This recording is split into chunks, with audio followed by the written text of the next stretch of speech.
আজকে আমরা এখানে সবাই জড়ো হয়েছে। আজকে ইন্ডিপেন্ডেন্ট ফিল্ম মেকার্স প্রচুর চোর জোচ্চোর চারিদিকে ভরে গেছে। ফিল্ম ফেস্টিভ্যালে কোন ছবির পোস্টার নেই, শুধু মুখ্যমন্ত্রীর পোস্টার। খুব ভুল তো কিছু বলেছে? বলেনি তো? এটা তো দেখছে সবাই, গায়ে লাগছে প্রত্যেকে, সবাই চুপ করে আছে।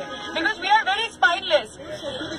কোন সভ্য দেশে এটা হয় না। আজকে মুখ্যমন্ত্রীকে যখন ডিরেক্টলি প্রশ্ন করা হচ্ছে যে এই বিষয়ে কিছু বলুন, উনি কথার মাঝখানে কেটে বলছেন যে this is not my subject. This is not your subject? Really this is not your subject? তাহলে এই যে প্রোগ্রাম করছেন, অ্যাওয়ার্ড দিচ্ছেন, যে আর্টিস্টরা টাকা পায় তাদেরকে 1 লক্ষ টাকা করে দিচ্ছেন, এটা কি মানে? কি মানে এটার? প্রত্যেককে দিয়ে হাঁটাচ্ছেন, র্যালিতে শুটিং বন্ধ হয়ে যাচ্ছে আজকে। তাহলে সেগুলো যদি আপনার সাবজেক্ট না হয় তাহলে এটা আপনার সাবজেক্ট নয়, আর সেটা যদি আপনার সাবজেক্ট হয় তাহলে এটাও আপনার সাবজেক্ট। অ্যাবসলিউটলি। এবং আজকে আমরা এখানে সবাই জড়ো হয়েছে। আজকে ইন্ডিপেন্ডেন্ট ফিল্ম মেকার্স প্রচুর চোর জোচ্চোর চারিদিকে ভরে গেছে, এবং যারা একটুখানি ভালোভাবে ভদ্রভাবে শিক্ষিত লোকজন কাজ করতে চাইছে তাদেরকে যদি এরকম ভাবে দমন করা হয়, the future is very unsafe. আজকে অভিনেতা অভিনেত্রী কলাকুশলীরা শুটিং ছেড়ে দিয়ে ধর্নায় দাঁড়িয়েছে।